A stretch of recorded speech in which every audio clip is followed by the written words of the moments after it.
नमस्कार मित्रों, मैं कुंवर अमित सिंह एक बार फिर से आपका हार्दिक स्वागत करता हूं। और हमारा जो टॉपिक चल रहा था भारत के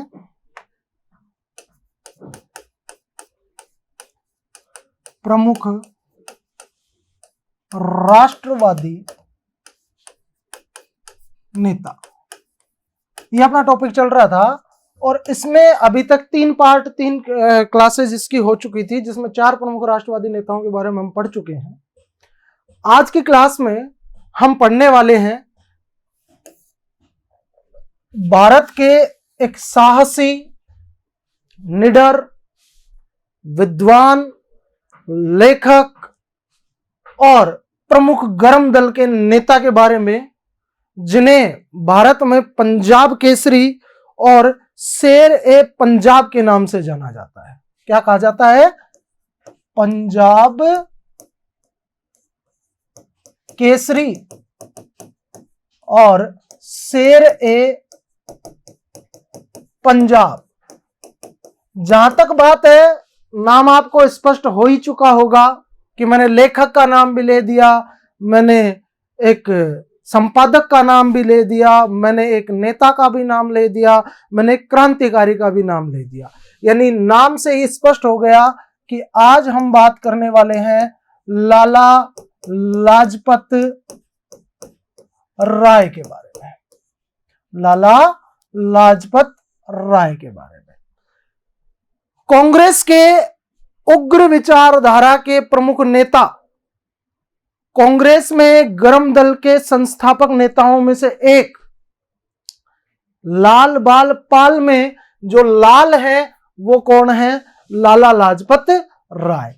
आज पूरी की पूरी आज की क्लास में लाला लाजपत राय, और उसके बाद में मैं आपसे बात करूंगा पाल के बारे में। भाई बाल के बारे में बात कर चुका, बाल गंगाधर तिलक के बारे में, अब लाल के बारे में बात कर रहा हूं, फिर पाल के, विपिन चंद्र पाल के बारे में भी बात इसी क्लास में मैं आपसे करने वाला हूं। तो लाला लाजपत राय के बारे में पहले सबसे बात करने वाले हैं। तो देखिए, सबसे पहले तो बात करते हैं इनके जन्म की।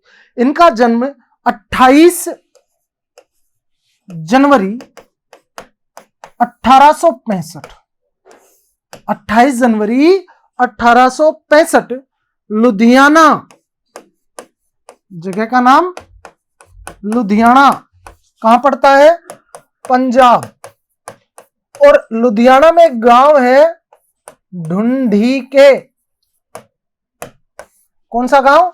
ढूंढी के गांव में इनका जन्म हुआ था। जो वहां पर एक कस्बा है जिसका नाम है जगरांव। जगरांव कस्बा के पास में एक गांव पड़ता था ढूंढी के, लुधियाना में, और वहां पर इनका जन्म हुआ था 28 जनवरी 1865 को। राधा कृष्ण जी के घर में इनका जन्म हुआ। इनके पिता का नाम श्री राधा कृष्ण था। देखिए, बचपन से ही इनके ऊपर आर्य समाज का प्रभाव था।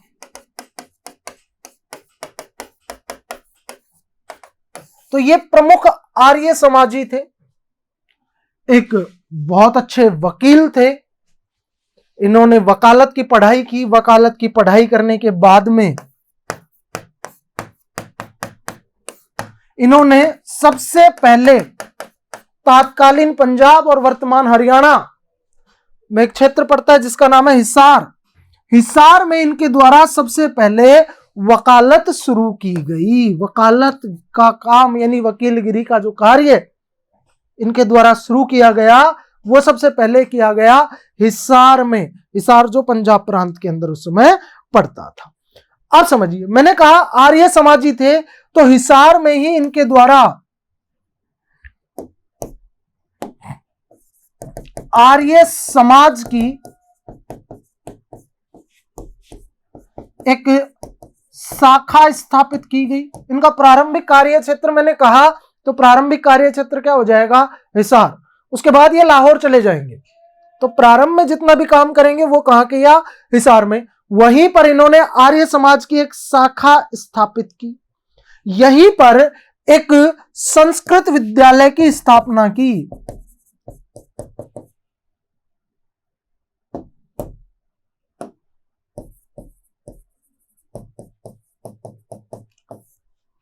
हिसार में ही आर्य समाज की एक शाखा स्थापित की, हिसार में ही एक संस्कृत विद्यालय इनके द्वारा स्थापित किया गया।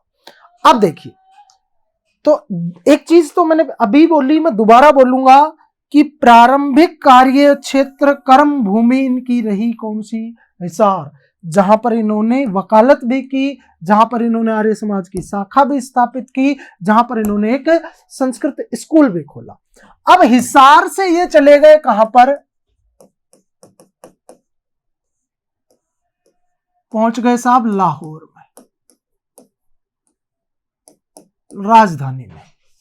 और लाहौर जाकर के फिर इन्होंने वहीं पर अपना कार्य प्रारंभ किया और यहीं पर एक कॉलेज की स्थापना की, एक कॉलेज खोला। और कॉलेज कौन सा? Dayanand Anglo college. Dayanand Anglo college कहां पर स्थापित किया? लाहौर में स्थापित किया। तो ये हो गई इनकी प्रारंभिक जो यात्रा थी, वो लुधियाना से शुरू हुई, फिर ये कहां पहुंचे? हिसार पहुंचे, और हिसार से कहां पहुंच गए? लाहौर पहुंच गए। इतनी बात क्लियर। मैंने कहा साहसी और निडर परम नेता थे, भारतीयों के मन से डर निकालने का काम किया इन्होंने। भारतीयों के मन में जो डर बैठा हुआ था, उस डर को निकालने का काम किया किसने? लाला लाजपत राय ने। लाला लाजपत राय ने अंग्रेजी सरकार के विरुद्ध बहुत से ऐसे मूवमेंट चलाए, जिससे भारतीय जनता के बीच में, भारतीय जनता के मन में जो डर बैठा हुआ था, वो डर धीरे धीरे धीरे कम होता होता और वो निकल गया। और उससे क्या हुआ? आम जनता के द्वारा बढ़ चढ़ के कालांतर में जो आंदोलन चलाए गए गांधी जी के द्वारा, उन आंदोलनों में जनता के द्वारा बढ़ चढ़ करके भाग लिया गया। ये लाला जी की भारतीय समाज को प्रमुख देन थी। इसके लिए इन्होंने कुछ पत्र भी प्रकाशित करवाए, कुछ पत्रों का संपादन भी करवाया। सबसे इंपॉर्टेंट इनके 3 पत्रों के बारे में मैं जिक्र करूंगा। पहला पंजाबी, पत्र का नाम ही पंजाबी था। दूसरा वंदे मातरम, और तीसरा द पीपल। द पीपल जो था वो अंग्रेजी में था। तो इन पत्रों के माध्यम से अपने विचार जनता के सामने पहुंचाए और जनता का डर धीरे धीरे धीरे धीरे जनता को सारी, आपको पता है इन्होंने, लाला लाजपत राय ने ही कांग्रेस की स्थापना की। जो कांग्रेस की स्थापना हुई थी उसके ऊपर अपने विचार रखे थे। इन्होंने कहा था कि कांग्रेस की स्थापना किसी भारतीय समाज या भारतीयों के लाभ के लिए नहीं हुआ है, ये तो अंग्रेजी सरकार की एक सेफ्टी वोल्व है। यानी कांग्रेस की स्थापना के लिए जो सेफ्टी वोल्व थियरी दी थी, वो लाला लाजपत राय ने ही दी थी। तो इस प्रकार के विचार इनके द्वारा रखे गए, जिससे भारतीय जनमानस के पास, भारतीय जनता के पास जो सूचना है वो सही पहुंचे कि सरकार क्या कर रही है, उससे हमारा क्या नुकसान है। इससे धीरे धीरे जनता के बीच में आक्रोश बढ़ा और उसकी परिणति क्या हुई कि बाद में जो जितने भी मूवमेंट चलाए गए गांधी जी के द्वारा, उनमें अपार जन समूह के द्वारा उनका सहयोग किया गया, अपार जन समूह के द्वारा उनका समर्थन किया गया। अब बात करते हैं कि कांग्रेस में इनकी क्या भूमिका थी। मैंने एक बात पहले बताई कि कांग्रेस का जो उग्रवादी विचारधारा थी उसके प्रमुख समर्थक थे इनके लाला लाजपत राय के, बाल गंगाधर तिलक के और विपिन चंद्र पाल के प्रयासों से कांग्रेस में एक अलग धड़ा बना था। पर बाद में एक हो गए। एक होने के बाद में 1920 में जब असहयोग आंदोलन की शुरुआत हो रही थी, गांधी जी के द्वारा असहयोग आंदोलन शुरू करने की जब बात रखी गई, उस समय कांग्रेस का एक विशेष अधिवेशन हुआ।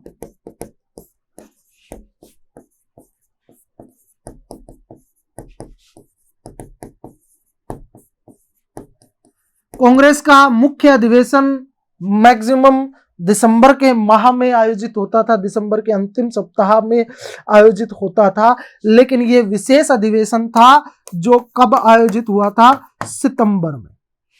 और यह विशेष अधिवेशन आयोजित हुआ क्यों था? इसका कारण यह था कि गांधी जी का जो असहयोग आंदोलन था, उस आंदोलन को क्या दी जाए? कांग्रेस द्वारा मंजूरी दी जाए कि कांग्रेस उसमें भागीदारी अदा करे। इसके लिए एक विशेष अधिवेशन आयोजित किया गया था सितंबर में 1920 में। कहां आयोजित हुआ? कलकत्ता में आयोजित हुआ था। और इस विशेष अधिवेशन के जो अध्यक्ष थे वो कौन थे? लाला जी। और लाला जी के द्वारा ही इस विशेष अधिवेशन की अध्यक्षता की गई थी और लाला जी की अध्यक्षता में ही असहयोग आंदोलन को, गांधी जी के असहयोग आंदोलन को कांग्रेस के द्वारा मंजूरी दी गई थी। कांग्रेस के द्वारा उसका प्रस्ताव पास किया गया था। ये बात कब की मैंने? सितंबर 1920 की। कांग्रेस का विशेष अधिवेशन कहां हुआ? कलकत्ता में। यहां तक का कॉन्सेप्ट क्लियर हो गया सबको? अब 1920 में ही इनके द्वारा, अब देखिए, ये एक लाला जी एक बात समझते थे कि जो उच्च वर्ग और मध्यम वर्ग है उसके सामने ज्यादा परेशानियां नहीं है। सबसे ज्यादा परेशानियां किसके सामने है? निम्न वर्ग के सामने। और निम्न वर्ग का कार्य खेती, किसानी, कृषि कह सकते हैं अपन, या मजदूरी, ये कार्य करते थे। तो उन्होंने कहा कि, और जनसंख्या भी ज्यादा उनकी है, तो उन्होंने सोचा कि हमें उस आम जन, उस निम्न वर्ग के साथ में पकड़ बनानी चाहिए और उसके अधिकारों के लिए लड़ना चाहिए। इसलिए ब्रिटिश भारत का प्रथम मजदूर संगठन, देखिए, एक गांधी जी के द्वारा भी बनाया गया था अहमदाबाद में 1918-19 में, टेक्सटाइल कॉरपोरेशन के नाम से, अहमदाबाद में, जो मिल मजदूर थे उनके लिए। उससे पहले उसी समय इनके द्वारा भी एक तैयार किया गया था जो ब्रिटिश भारत का प्रथम मजदूर संगठन था। ब्रिटिश भारत का प्रथम मजदूर संगठन माना जाता है इसको। 1918 के बाद में गांधी जी ने तैयार करवाया एक और। तो मेरा कहने का तात्पर्य यह है कि इनके द्वारा प्रयास किया गया कि भारतीय जो मजदूर हैं, जो निम्न वर्ग है, उसके साथ पकड़ बनाई जानी चाहिए। इसके लिए इनके द्वारा 1920 में एक संगठन तैयार किया गया जिसका नाम था all India trade union. All India trade union, all India trade union Congress, all India trade union Congress.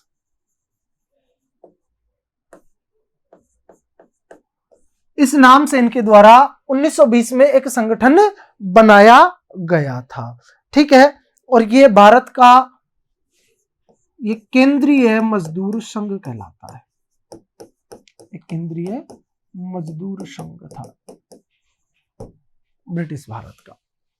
यहां तक की कहानी आप समझिए। जब ये ऑल इंडिया ट्रेड यूनियन संगठन बनाया गया, ट्रेड यूनियन कांग्रेस बनाई गई, इसके पहले अध्यक्ष भी कौन बने? तो आप कहेंगे लाला जी। पहले अध्यक्ष कौन बने? लाला लाजपत राय। क्लियर? यहां तक की कहानी समझ में बैठ गई सबको।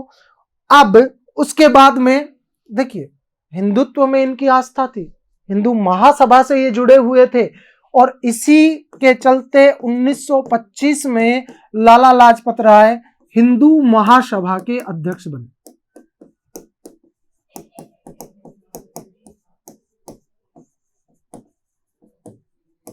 किसके अध्यक्ष बने? हिंदू महासभा के अध्यक्ष बने। क्लियर? सबसे इंपॉर्टेंट बात जो आप जिनके लिए लाला जी को याद किया जाता है वो मैंने एक तो आपको बताई कि कांग्रेस की स्थापना को लेकर के इनके द्वारा सेफ्टी वॉल्व थ्योरी दी गई, उसके लिए इनको जानते हैं। एक 1928 का घटनाक्रम आपने खूब पढ़ा हुआ होगा, साइमन कमीशन का विरोध। 1928 साइमन कमीशन का विरोध, और ये कहां पर किया गया? तो आप कहेंगे ये विरोध किया गया इनके द्वारा लाहौर में। ये विरोध कहां किया गया? लाहौर में। एक चीज समझिए, साइमन कमीशन का कांग्रेस द्वारा विरोध किया गया और संपूर्ण भारत में विरोध किया गया, संपूर्ण भारत में। और लाहौर में जो पंजाब में जो विरोध था उसकी जिम्मेदारी, उसका नेतृत्व किया लाला जी ने। मैं लाला जी के नाम से संबोधित कर रहा हूं। लाला जी के द्वारा विरोध किया गया। वहां पर पहुंचे तो काले झंडे दिखाए गए उस साइमन कमीशन को और साइमन गो बैक के नारे लगाए गए। और इसी दौरान सैंडर्स के द्वारा लाठियों के प्रहार से, वो मैंने पहले बताया था आपको, मैं पहले बता चुका हूं, भगत सिंह के पढ़ाया तब भी ये बात मैं आपको बता चुका हूं कि सैंडर्स के द्वारा लाठियों के प्रहार से जो 17 नवंबर 1928 को इनकी मृत्यु हो गई थी। तभी इन्होंने कहा था मेरे ऊपर किया गया एक एक लाठी का प्रहार ब्रिटिश साम्राज्य के ताबूत में कील का काम करेगा। 17 नवंबर को उनकी डेथ हो गई थी। फिर भगत सिंह ने 17 दिसंबर 1928 को सैंडर्स को मार करके इस हत्या का बदला लिया था। तो ये इनके द्वारा कार्य किए गए जो अपने एग्जाम के लिए बहुत महत्वपूर्ण है। अपने एग्जाम के दृष्टिकोण से अपने को इनको याद करना है अच्छी तरीके से। क्लियर?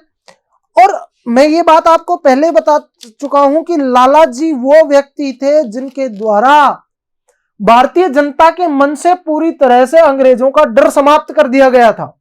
अब भारतीय जनता खुल करके अंग्रेजों के सामने आ गई थी कि मारो, देखे कितना मार सकते हो, लेकिन हम तुम्हें यहां से भगा के दम लेंगे। तो ये सब बातें लाला जी के द्वारा, ये सब काम लाला जी के द्वारा किए गए। जैसे ही इनकी मृत्यु हुई, मैंने बता दिया मृत्यु कब हुई, 17 नवंबर 1928 को, और वो बता ही चुका हूं क्यों हुई थी। तो जैसे इनकी मृत्यु हुई, मृत्यु पर गांधी जी भी परेशान हो गए थे, गांधी जी की भी आंखों से आंसू आ गए थे और गांधी जी ने कहा था कि ये जो भारतीय सौर मंडल है, इस सौर मंडल का एक चमकता हुआ सितारा आज हमेशा के लिए डूब गया। ये कोटेशन याद रखना। गांधी जी ने कहा था भारतीय सौर मंडल का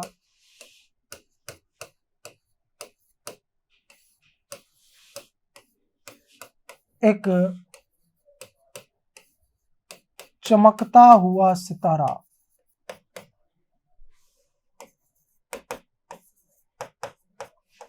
अब हमेशा के लिए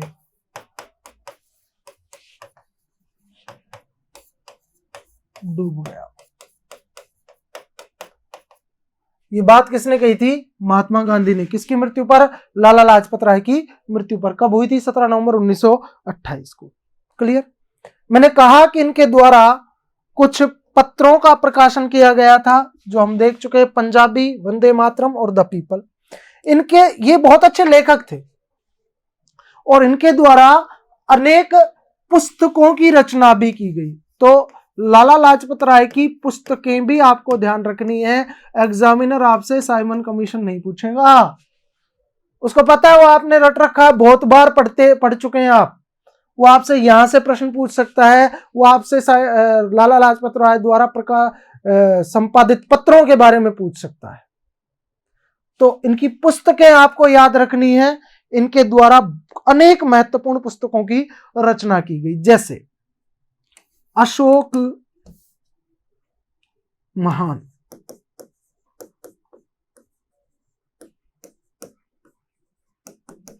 एक महत्वपूर्ण पुस्तक इनकी। श्री कृष्ण एवं उनकी शिक्षाएं, ये लाला जी की एक और महत्वपूर्ण पुस्तक है। मैजिनी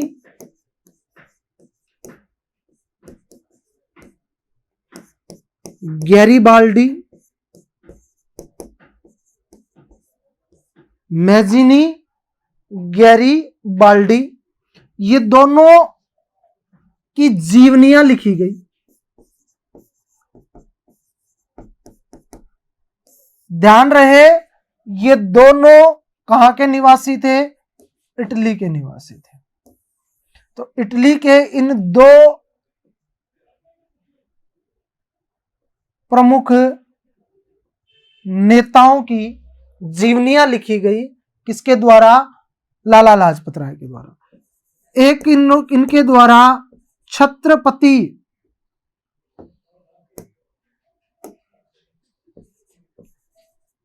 शिवाजी के ऊपर पुस्तक का लेखन किया गया। छत्रपति शिवाजी, क्लियर? ये इनके द्वारा पुस्तक लिखी गई। अब देखो ये तो हो गई, ये कुछ पुस्तकें हो गई। अब इनकी पुस्तकें और भी बता रहा हूं आपको। वापस से आओ। अशोक महान, श्री कृष्ण, छत्रपति शिवाजी। अशोक महान, श्री कृष्ण, छत्रपति शिवाजी, मैजिनी गैरिबाल्डी की जीवनियां। अब कुछ पुस्तकें इनके द्वारा, इनकी जो बहुत महत्वपूर्ण है, जैसे Y O. Young India, young India, एक unhappy India will to freedom, unhappy India will to freedom. ये नाम इसलिए 2 बार बोल रहा हूं कि आपको याद हो जाए। Unhappy India will to freedom. ये यंग इंडिया तो आपने बहुत बार पढ़ चुकी, बहुत बार इसके बारे में सुन लिया होगा, क्योंकि इस पुस्तक की रचना उन्होंने अमेरिका प्रवास के दौरान की थी, जब वो अमेरिका गए थे। क्लियर है? 1914 से 1919 के बीच में जब वो अमेरिका में थे, उस दौरान इनके द्वारा ये इस पुस्तक की रचना की गई थी। Young India, unhappy India will to freedom, ठीक है। और एक लिखी इनके द्वारा गई बहुत महत्वपूर्ण पुस्तक, England depth to India. England's depth to India, ये अंग्रेजी में लिखी गई महत्वपूर्ण पुस्तकें हैं जो सबसे ज्यादा इंपॉर्टेंट हैं। ये 3 पुस्तकें बहुत ज्यादा इंपॉर्टेंट हैं। कौन कौन सी? यंग इंडिया सबसे इंपॉर्टेंट पुस्तक, बहुत ज्यादा पूछी जाती है। यंग इंडिया नामक पुस्तक का लेखक कौन है? तो लाला लाजपत राय, ये तो हम पढ़ लेते हैं। यंग इंडिया की रचना कहां पर की थी? अमेरिका प्रवास के दौरान की थी, अमेरिका में रह करके की थी। Unhappy India will to freedom, ये पुस्तक बहुत महत्वपूर्ण है। इंग्लैंड्स डेप्थ टू इंडिया, ये भी इनकी बहुत महत्वपूर्ण पुस्तक है। इसके अतिरिक्त इनके द्वारा लाहौर प्रवास के दौरान, जब ये लाहौर चले गए थे, उस दौरान इनके द्वारा लाहौर में 2 प्रमुख शिक्षण संस्थानों की स्थापना की गई। एक था लाहौर का national college,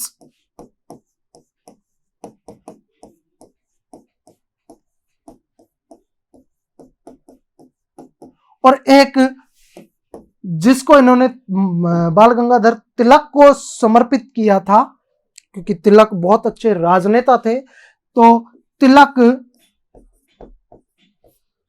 school of politics. Lala Lajpat Rai भी तिलक जी की, बाल गंगाधर तिलक की तरह 18 माह तक, तिलक के नाम से याद आ गया कि लाला जी भी मांडले जेल में रहकर आए थे भैया 18 माह तक। और जैसे ही वो वहां से वापस आए थे, वापस आते इन्होंने वकालत छोड़ दी थी और अपना पूरा जीवन अब भारतीय आजादी के लिए लगा दिया था। क्लियर? तो ये पॉइंट कुछ महत्वपूर्ण है। मैं वापस से आ रहा हूं, कुछ इनकी पुस्तकें, अशोक महान, श्री कृष्ण एवं उनकी शिक्षाएं, छत्रपति शिवाजी, मैजिनी और गैरिबाल्डी की जीवनियां, young India, unhappy India will to freedom, England's depth to India, ये इनकी महत्वपूर्ण पुस्तकें हैं। लाहौर में नेशनल कॉलेज और तिलक स्कूल ऑफ पॉलिटिक्स की इनके द्वारा स्थापना की गई। ये फैक्ट है, ये फैक्चुअल टॉपिक है जो आपको मैंने बताया। इन फैक्ट से बाहर असंभवतः प्रश्न नहीं पूछा जाता। मैंने बहुत कुछ पुराने UPSC, UPPCS, RAS, MPPCS, Bihar PCS, इनके पेपर्स को थोड़ा सा देखा है। उसके आधार पर मैंने ये मैटर तैयार करके आपको बताया है कि इनसे बाहर लगभग प्रश्न नहीं पूछा जाता है। तो मिलते हैं फिर अगली क्लास। सॉरी, अभी मैंने कहा था आपको कि इसी क्लास में मैं आपको सॉरी विपिन चंद्र पाल के बारे में बताऊंगा। तो 5 मिनट में अपन विपिन चंद्र पाल के बारे में भी पढ़ लेते हैं। तो ये थे लाला लाजपत राय। अब बात करेंगे अपन विपिन चंद्र पाल के बारे में। क्लियर? विपिन चंद्र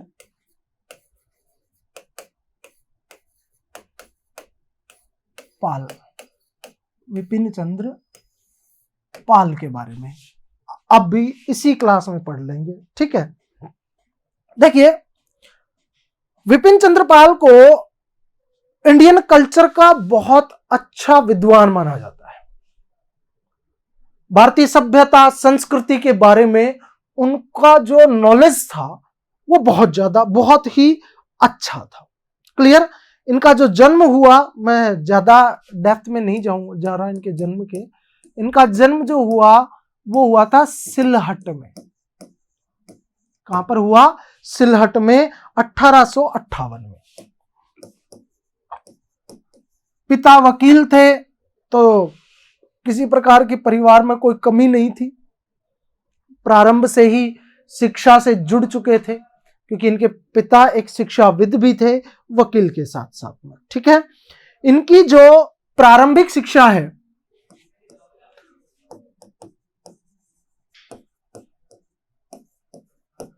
वो सिलहट में ही हुई। उच्च शिक्षा के लिए वहां से थोड़ा सा इधर आ गए, कलकत्ता में हुई। इनकी उच्च शिक्षा कहां पर हुई? कलकत्ता में हुई। ठीक है? और जब कलकत्ता में पढ़ रहे थे तो कलकत्ता में पढ़ने के दौरान ये संपर्क में आए केशव चंद्र सेन के। किसके संपर्क में आए? केशव चंद्र सेन के। केशव चंद्र सेन जो थे ये बहुत बड़े ब्राह्मणवादी थे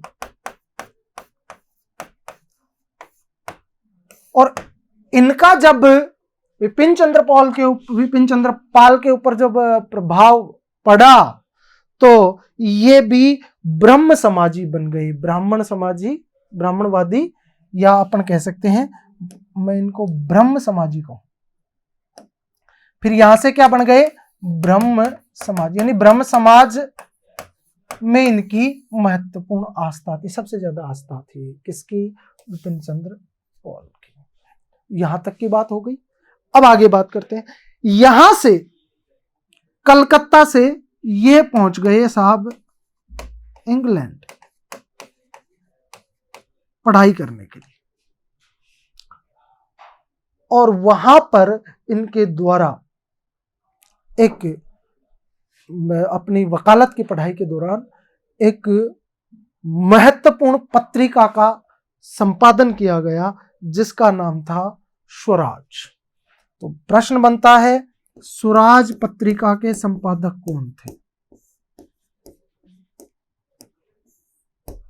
विपिन चंद्र पाल, स्वराज पत्रिका।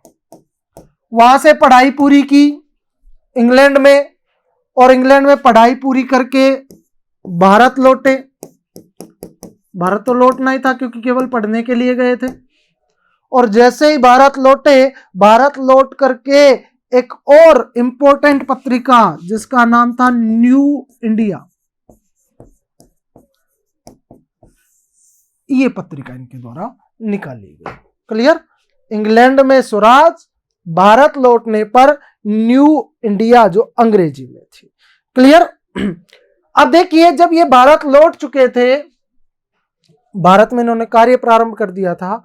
उसके बाद जब 1905 में, बंगाल के प्रमुख नेता हैं ये, जब 1905 में सरकार के द्वारा बंग भंग किया गया, बंगाल का विभाजन किया गया, उस समय बंगाल के जो स्थानीय लोग थे, उन स्थानीय लोगों के मध्य जो बंगाल को एक करने के लिए जो प्रयासरत थे, उनके बीच में उनको जागरूक करने का कार्य किसके द्वारा किया गया? विपिन चंद्र पाल के द्वारा किया गया। बंगाल के लोगों को जागरूक करने का कार्य किया गया। और इस आंदोलन को, जो बंग भंग आंदोलन था, इसको इन्होंने जनव्यापी बनाया। जनव्यापी बनाया मतलब जनता के बीच में अपनी बात को लेकर के गए और जनता को इसके फायदे नुकसान बताए कि बंगाल का विभाजन जो सरकार कर रही है वो हमारे फायदे के लिए नहीं कर रही, अपने फायदे के लिए कर रही है, हमें आपस में बांटने का कार्य कर रही है। तो इस आंदोलन को जनव्यापी बनाने का कार्य किसने किया? तो आप कहेंगे कि विपिन चंद्र पाल के द्वारा किया गया। एक और महत्वपूर्ण विद्वान थे बंगाल के ही, शिवनाथ शास्त्री। शिवनाथ शास्त्री को इनका गुरु भी कह दिया जाता है। शिवनाथ शास्त्री के विचारों से विपिन चंद्र जी बहुत ज्यादा प्रभावित थे। शिवनाथ जी कहते थे कि राजनीतिक जो स्वतंत्रता है, राजनीतिक जो स्वतंत्रता है वो सामाजिक स्वतंत्रता के बिना, ये बात समझिए, मैं लिख रहा हूं, राजनीतिक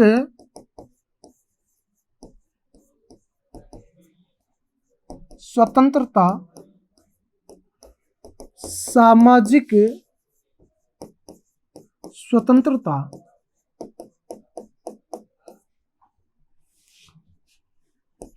के बिना अधूरी है।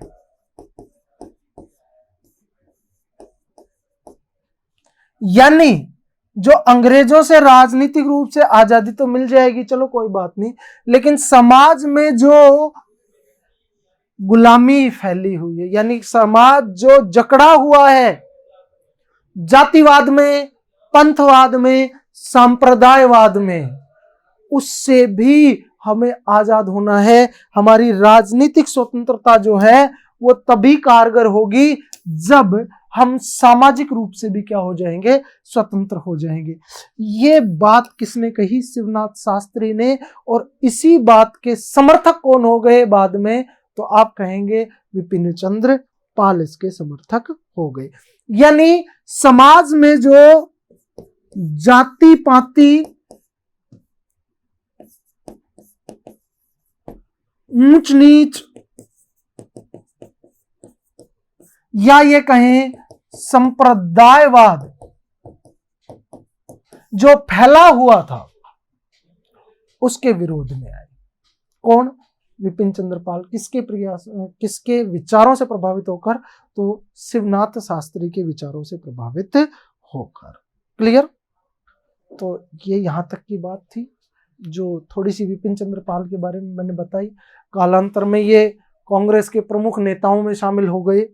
और कांग्रेस की जो उग्र विचारधारा के विचारक थे उनमें इनका प्रमुखता से नाम लिया जाता है। एक बात और बताऊं, उस समय ब्रिटिश सरकार क्या कर रही थी, अपना इन्वेस्टमेंट कर रही थी भारत में।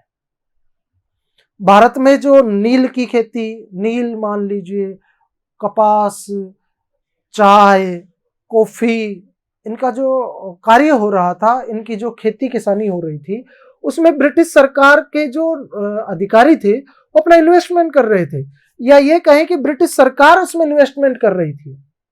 और जिससे कि वो क्यों कर रहे थे, ताकि पूरा का पूरा मुनाफा किसको हो, ब्रिटिश सरकार को हो, अंग्रेजी सरकार को हो।